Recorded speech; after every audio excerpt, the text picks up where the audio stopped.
tegas bela nasib rakyat Palestin. KL Riyadh jalin kerjasama ekonomi baharu.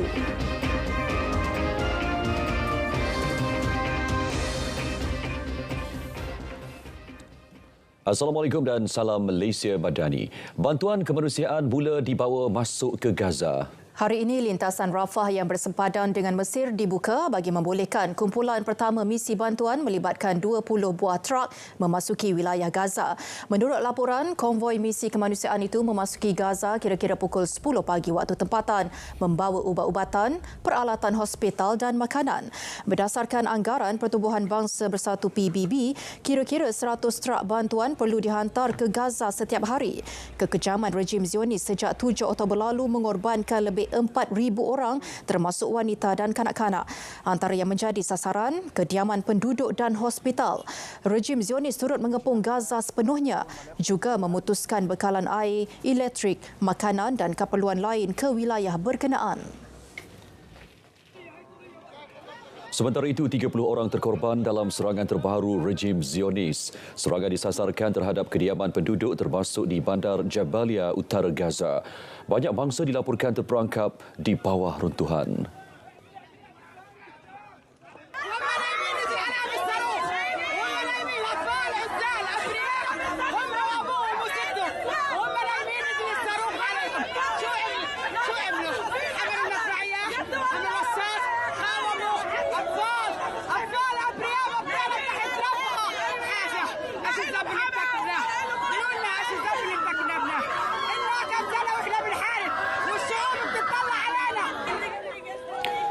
Serangan udara rejim Zionis bukan sahaja menyebabkan sekurang-kurangnya 4,137 rakyat Palestin terkorban, malah lebih sejuta daripada 2.3 juta penduduk di wilayah yang dikepung Zionis itu hilang tempat tinggal.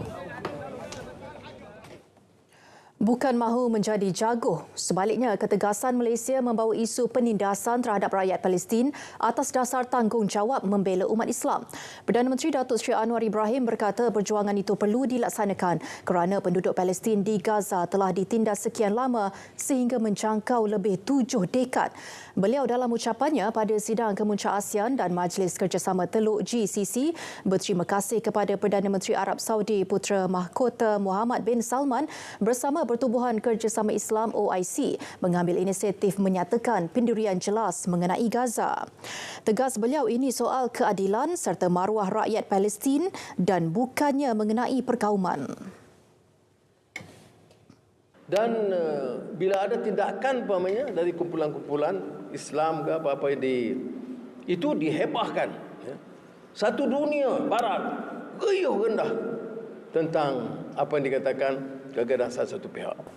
Padahal kezaliman harian, rampasan tanah, settlement, pembunuhan anak-anak wanita, penghinaan berterusan puluhan tahun tidak mengesankan. Sebab itu saya katakan, mana dia kemanusiaan kita? Mana dia yang dikatakan humanity kita? Jadi ini menyebabkan kita harus bersuara. Beliau berucap dalam majlis ramah mesra Perdana Menteri dengan diaspora Malaysia di Riyadh, Arab Saudi. Sementara itu, rakyat Malaysia di Riyadh menyokong penuh usaha yang dilakukan Perdana Menteri demi kebebasan Palestin. Kita menyokong dan kita berharap agar tindakan ataupun apa yang akan dilakukan akan mendatangkan kesan positif dan akan dapat membebaskan Al-Aqsa dan Gaza insya-Allah dalam masa terdekat. Menyokong penuh usaha-usaha kerajaan Malaysia untuk membantu sebaik mungkin dan sehabis mungkin atas kesengsaraan yang dialami oleh saudara-saudara kita di Gaza dan di seluruh bumi Palestin. Usaha beliau untuk berbincang dengan negara-negara seperti Turki dengan Mesir untuk membawa isu Palestin dan penyelesaian demi keselamatan rakyat Palestin di Gaza dan di seluruh negara Palestin termasuk West Bank sendiri. So kita amat bersyukur yang beliau membuat usaha-usaha tersebut. Saya harap dengan apa yang dilakukan oleh PMX akan dapat memberi satu kebaikan lah kan, satu benda anjakan yang lebih baik lah insyaAllah. Dan saya sebagai seorang ibu, terutamanya bila melihat anak-anak kecil, para wanita kan, dilakukan sebegitu, memang sangat kecewa dan sangat bersedih hatilah. Dan saya harap kita sama-sama sentiasa berdoa agar masalah Palestin ini, isu Palestin ini akan berakhir dengan baik insya-Allah. Dan ini pula pesanan JAKIM kepada rakyat Malaysia yang prihatin dengan nasib penduduk Palestin. Salurkan sumbangan kepada akaun Amanah Kemanusiaan Rakyat Palestin seliaan Wisma Putra atau tabung musaadah JAKIM dan Yayasan Wakaf Malaysia. Juga mana-mana saluran yang sah dan benar. Ketua Pengarah JAKIM Datuk Hakimah Muhammad Yusof berkata, segala sumbangan yang diuruskan kerajaan adalah atas matlamat murni, iaitu untuk bantuan kemanusiaan. Ini termasuk perubatan dan kebajikan rakyat Palestin khususnya di Semenanjung Gaza tanpa sebarang caj perkhidmatan.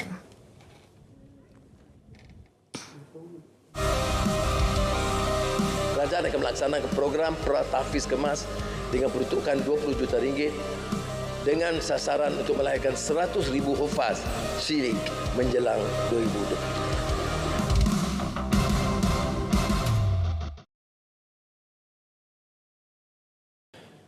Yang di-Pertuan Agong Sultan Abdullah Riayatuddin Al-Mustafa Billah Shah bertitah supaya Universiti Malaysia Pahang Al-Sultan Abdullah UMPSA menjadikan aspek penyelidikan dalam bidang baharu sebagai keutamaan. Penyelidikan dalam pembangunan mampan dan teknologi hijau perlu terus diperkayakan selaras dengan matlamat pembangunan mampan 2030 ataupun Sustainable Development Goals 2030. Begitu juga dengan penyelidikan dalam bidang baharu seperti robotik dan teknologi tinggi berasaskan kecerdasan buatan perlu menjadi keutamaan sejajar dengan keperluan industri negara pada hari ini. Baginda bertitah pada Majlis Convocation ke-18 Universiti Malaysia Pahang Al-Sultan Abdullah UMPSA. Pada majlis yang sama, Al-Sultan Abdullah turut menyempurnakan istiadat pemasyhuran UMPSA dan mengurniakan warkah pemasyhuran Pro-Chancellor UMPSA kepada Pemangku Raja Pahang Tengku Hassanal Ibrahim Alamsyah. Perdana Menteri Datuk Seri Anwar Ibrahim hari ini mengadakan pertemuan dengan firma utama industri Arab Saudi. Perbincangan menjurus kepada peluang pelaburan dan kerjasama perdagangan kedua-dua negara. Perdana Menteri memulakan pertemuan tersebut dengan Saudi Aramco yang diwakili Presiden dan Ketua Pegawai Eksekutif Aramco Amin H. Nasir. Sebelum ini, projek utama Arab Saudi di Malaysia ialah kompleks bersepadu pengerang di Johor. Sejurus selepas itu, Perdana Menteri menyaksikan pertukaran memorandum persefahaman MOU melibatkan syarikat Malaysia dan Arab Saudi. Ia melibatkan Westa Aviation dan Mukamalah, dagang ni exchange Berhad di Next dengan Al Ajlan Brothers Holding Group ABH, Twistcoat dan Al Ajlan Bros serta MGB Berhad dan Sani Al Ameria. Mesyuarat membabitkan Mobility One Sdn Berhad dan Al Nesma Holding Company Limited turut diadakan. Datuk Seri Anwar turut mengadakan pertemuan dengan Gubernur Dana Pelaburan Awam Arab Saudi PIF Nasir Al Rumayan. Pertemuan itu bagi menjalinkan prospek kerjasama melibatkan dua negara. Malaysia dan Arab Saudi komited menjalin hubungan pelaburan dan perdagangan ke tahap baharu. Satu jawatankuasa kerja peringkat menteri akan dibentuk untuk memantau perkembangan pelaburan kedua-dua negara. Laporan lanjut bersama Ahmad Ashraf Abdul Rahman di Riyadh, Arab Saudi. Menteri Pelaburan, Perdagangan dan Industri Tengku Datuk Seri Zafrul Tengku Abdul Aziz berkata, mesyuarat jawatankuasa kerja tersebut akan diadakan dalam masa terdekat. di mana tadi kita bersetuju yang supaya saya bagi pihak Malaysia mewakili Malaysia, ini peringkat menteri lah, dan Dr. Majid bin Abdullah Al-Kazabi, ya, Minister of Commerce dia on the Saudi side. So kita akan jointly chair this working committee untuk melihat semua prospek-prospek pelaburan perdagangan di antara dua negara. Ini dua hala lah, dan kita akan lihat sektor mana syarikat-syarikat kita dan pelabur-pelabur kita boleh masuk ke Saudi, dan bagaimana Saudi juga boleh masuk ke negara kita lah. Tengku Datuk Seri Zafrul berkata demikian pada media Malaysia di Riyadh, Arab Saudi. Jelas beliau, hubungan baik kedua-dua negara membabitkan pelaburan ekonomi, khususnya Saudi Aramco ketika ini berjalan lancar dan di landasan yang betul. Saudi ini dari segi perdagangan dengan pelaburan masih lagi salah satu negara yang penting bagi Malaysia. Saya bagi contohlah, perdagangan di antara Malaysia dan Saudi. Malaysia adalah rakan perdagangan Saudi yang ke-8 terbesar, ya, contohnya. So we are in the top 10. Dan pada masa yang sama, Saudi ini banyak juga perancangan, ya, banyak visi, contohnya visi 2030, dia punya Vision 2030, di mana mereka berjemput banyak syarikat-syarikat Malaysia untuk bersama-sama dengan syarikat-syarikat tempatan, syarikat-syarikat Saudi Arabia untuk melabur di negara Saudi Arabia sendiri. Menerusi pertukaran memorandum persefahaman yang dijalinkan antara Arab Saudi dan juga Malaysia, ia akan meningkatkan lagi kerjasama khususnya dalam bidang penerbangan, hartanah dan juga teknologi maklumat, sekaligus melonjakkan lagi nilai pelaburan dan perdagangan antara kedua-dua negara. Dari Riyadh, Arab Saudi, Ashraf Abdul Rahman, RTM. Pilihan Raya Kecil Cepak menyaksikan pertembungan 3 penjuru. Ia melibatkan gabungan Parti Sarawak GPS, Parti Bumi Kenyalang PBK dan Parti Aspirasi Rakyat Sarawak Aspirasi. Saya berpuas hati memutuskan tiada yang ditolak kertas penamaannya. Dengan ini, saya mengumumkan calon-calon yang disahkan bertanding dalam bahagian pilihan raya negeri N67 Cepak adalah seperti yang berikut. Nama 1, Cheng Liping, Parti Aspirasi. 2, Iskandar Turki, Parti GPS. 3,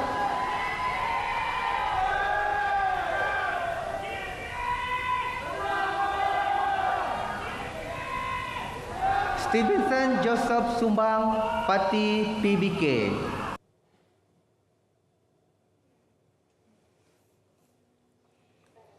Tempoh berkempen ditetapkan selama 14 hari bermula hari ini. Seramai 22,804 pemilih berdaftar akan mengundi di Cepak dan 43 merupakan anggota polis Diraja Malaysia.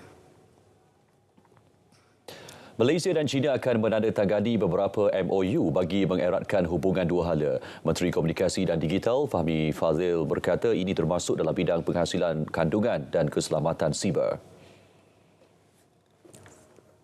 Saya lihat ada beberapa aspek lagi yang boleh kita wujudkan persefahaman, termasuk dalam bidang penghasilan content creation, dan juga mungkin aspek cyber security dan beberapa bidang yang lain. Ini khusus di bawah Kementerian Komunikasi dan Digital. Jadi saya juga telah dijemput untuk ke Beijing untuk mengadakan lawatan kerja dan juga bertemu dengan beberapa pihak yang my counterparts, ya, di Beijing. Tadi saya dimaklumkan Kementerian Komunikasi dan Digital, kalau di China dia ada beberapa kementerian yang berbeza ataupun departmen yang berbeza. Jadi mungkin kita akan adakan siri pertemuan, ya, dengan beberapa pihak. Beliau bercakap pada sidang media selepas merasmikan Minggu Media ASEAN China ke-5.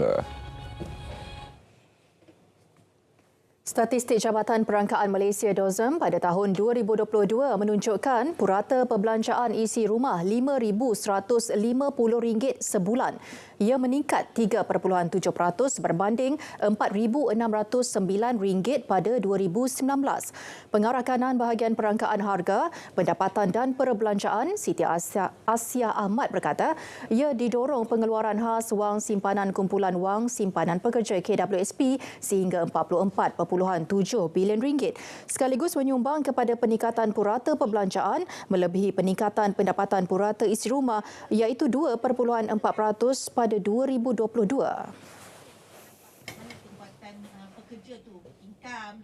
Dalam konteks perbelanjaan pula, kalau kita lihat daripada 13 kumpulan perbelanjaan yang kita rujuk itu adalah perbelanjaan penggunaan isi rumah, maknanya kita dapati pattern perbelanjaan itu berubah terutamanya bagi perbelanjaan yang melibatkan kepada makanan di luar rumah, di mana pada tahun 2019 kalau kita lihat sebanyak 13.7% dari segi komposisinya melonjak kepada 16.1% pada tahun 2022. Apa yang kita tolong ukur dekat merujuk perbelanjaan yang dibuat isi rumah, komposisi corak perbelanjaan masih bertumpu kepada 4 kumpulan perbelanjaan utama. Ia merangkumi kumpulan perumahan, air, elektrik, gas dan bahan api sebanyak 23.2%, makanan dan minuman bukan alkohol 16.3%, restoran dan hotel 16.1% dan pengangkutan 11.3%. Dengan hanya 3 kredit dalam SPM atau memiliki sijil apel, pelajar layak memohon kemasukan ke Pusat Pendidikan Berterusan Universiti Malaya UM. Menurut dekannya Profesor Badia Dr. Syahrul Mizan Ismail, pusat pendidikan itu turut tawar beasiswa dekan yang menilai pelbagai aspek kecerdasan termasuk bahasa dan komunikasi interpersonal. Pelajar yang cerdas dalam bidang kecerdasan masing-masing. Kalau ikut teori Gardner, dia kata ada 8 bidang kecerdasan. Bahasa, muzik, kinestetik, intra and interpersonal communication. Jadi kita akan tengok dokumen ataupun dokumen sokongan yang dibawa oleh calon, dan berdasarkan itu kita akan tentukan sama ada dia layak untuk diberikan beasiswa ataupun tidak. Selain beasiswa, pelbagai bantuan kewangan disediakan termasuk bantuan yuran penginapan. Kerana kemasukan ke Pusat Pendidikan Berterusan Universiti Malaya ini tidak melalui saluran UPU. Dan bila tidak melalui saluran UPU bermaksud ianya tidak disubsidi, yuran tidak disubsidi, tetapi kita mempunyai banyak bantuan ataupun peluang-peluang pembiayaan pendidikan yang disediakan, dan sebenarnya yuran kita walaupun tak di subsidi, dia tidaklah sampai ke tahap yuran universiti ataupun kolej swasta untuk program diploma. Boleh dibandingkanlah. Beliau ditemui RTM pada majlis Hari Terbuka Jom Masuk UM di Cyberjaya. Pusat Pendidikan Berterusan UM tawarkan pengajian peringkat diploma, diploma eksekutif dan sijil profesional. Permohonan boleh dibuat di laman tertera atau pemohon boleh ke Pusat Pendidikan Berterusan UM. Permohonan bagi ambilan kedua dibuka sehingga 20 November ini.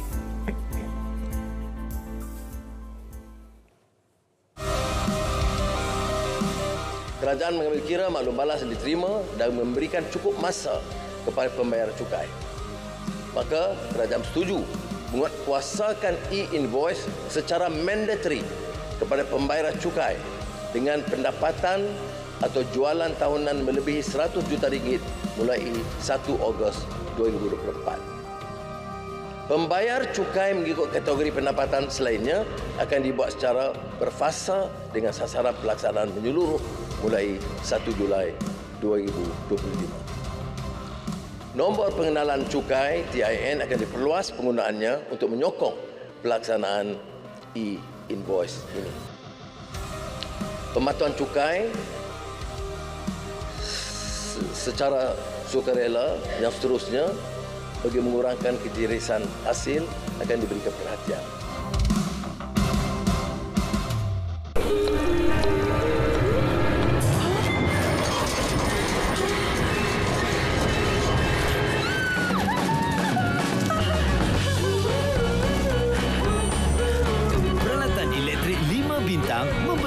perkhidmatan 5 bintang. Satu lagi idea bernas untuk anda.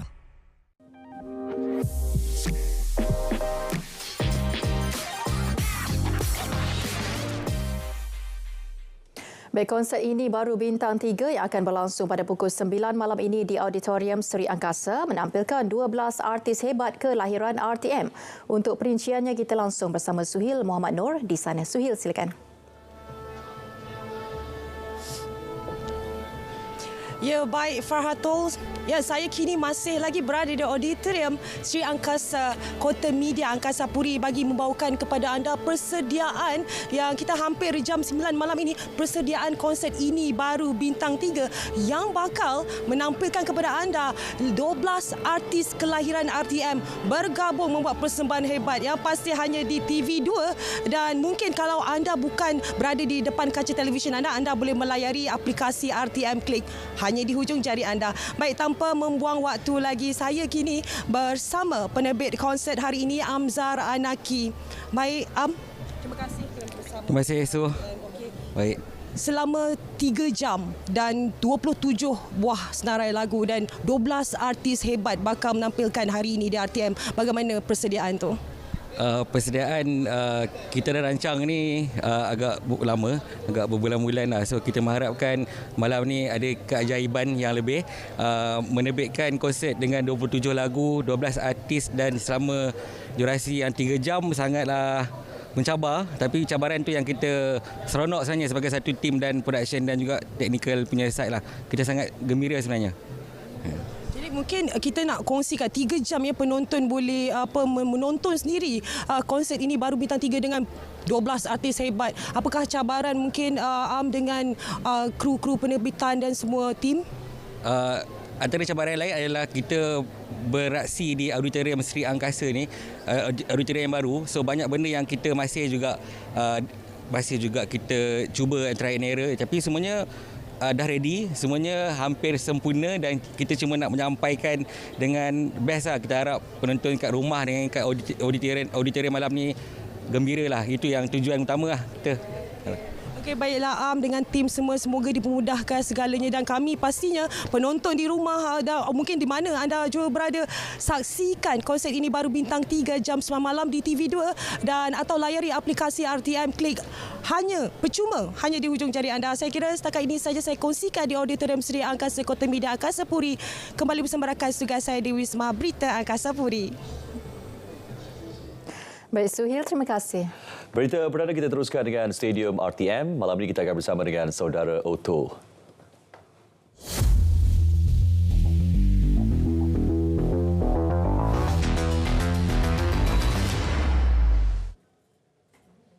Assalamualaikum dan salam sukan untuk semua. Debaran kontingen Malaysia untuk memburu 35 peringkat pada Sukan Para Asia 2022 mula dirasai. Apabila tamasya itu bakal membuka tirainya secara rasmi esok di Hangzhou, China.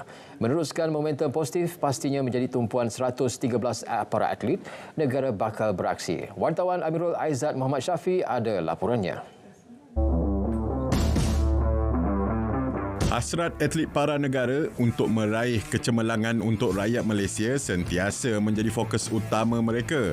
Menurut Ketua Kontingen Negara, CDM Kesukan Para Asia Hangzhou 2022, KM Rajendran, kesemua atlet telah melakukan persiapan rapi bagi menghadapi cabaran kali ini.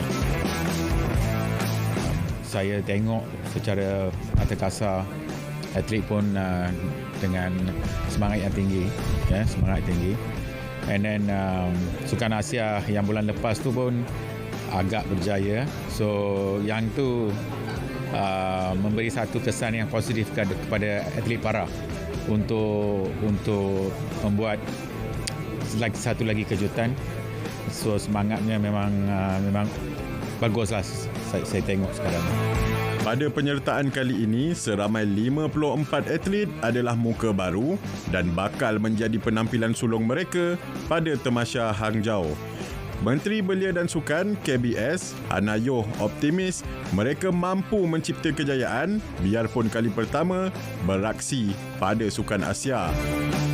Itu sebab yang semua pergi ni mereka rasa yakin dan mereka akan saya percayalah dengan atlet para kita tak ada isu bahawa mereka akan rasa takut ataupun tidak dapat melakukan yang terbaik. Mereka selalunya cemerlang dalam pencarian pingat. Sukan seperti olahraga, renang dan powerlifting akan menjadi sandaran utama untuk kontingen para negara pada penyertaan Sukan Para Asia 2022. Semangat dalam kalangan atlet para negara kini membara untuk mencipta sensasi di bumi China. Potensi mereka bakal diuji di Hangzhou. Jadi, ayo seluruh rakyat Malaysia berikan sokongan anda kepada wira dan wirawati negara pada Sukan Para Asia 2022 ini. Amirul Aizat Muhammad Syafiq, Berita RTM. Sementara itu, atlet lompat jauh para negara Dato' Abdul Latif Romli dipilih mewakili kontingen Malaysia sebagai pembawa obor ke-59 pada acara larian obor Sukan Para Asia ke-4 Hangzhou 2022. 128 pembawa obor terlibat pada larian obor tersebut. Ia berlangsung di wilayah Xiaoshan yang menjadi destinasi terakhir sebelum tiba di Stadium Olimpik Hangzhou, venue upacara pembukaan rasmi Tamasya Sukan Para Asia 2022 esok. Badminton terbuka Denmark 2023 lewat malam ini bakal menyaksikan dua wakil negara Li Zijia dan gandingan Aaron Chia So Woo-yik turun dalam misi menempah slot ke perlawanan akhir. Terdahulu, pemain perseorangan lelaki profesional negara Li Zijia melangkah penuh bergaya ke peringkat separuh akhir selepas berjaya menewaskan pemain Jepun Kenta Nishimoto awal pagi tadi. Juara terbuka Arktik 2023 itu menang dalam aksi straight set 21-18, 21-18 dalam masa 51 minit. Menentang Zijia pada pusingan separuh akhir lewat malam nanti adalah pemain di kedudukan ke-18 dunia dari Hong Kong, Lee Chuk-yu. Sementara itu, bergu lelaki negara Aaron Chia So Woo-yik terpaksa berhempas pulas sebelum lolos ke separuh akhir dengan menewaskan pasangan Cina He Jiting, Ren Xiangyu. Gandingan di kedudukan keempat dunia itu berentap hingga ke rubber set sebelum menang 24-22, 18-22, 21-12 dalam masa 64 minit. Aaron dan Woo-yik bakal bertemu pasangan di kedudukan ketujuh dunia dari Denmark, Kim Astrup, Anders Skarup Rasmussen. Pasangan Denmark itu menewaskan satu lagi bergu negara Ong Yu-sin, Teo Yi di suku akhir.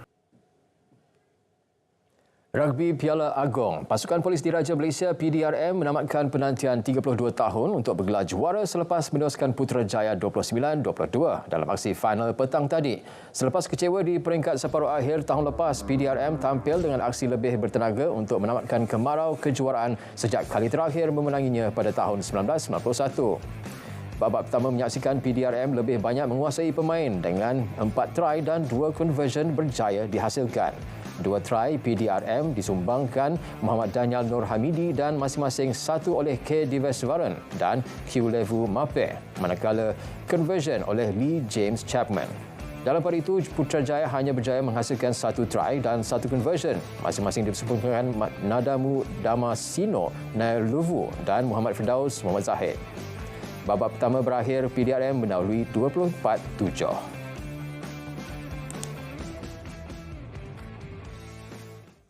Sekian Stadium RTM, H-Click dan Berita Perdana. Saya Otto Othman, Malaysia Madani, tekad perpaduan, penuhi harapan.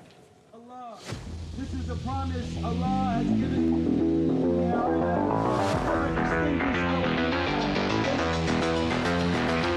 Siege of Gaza and end.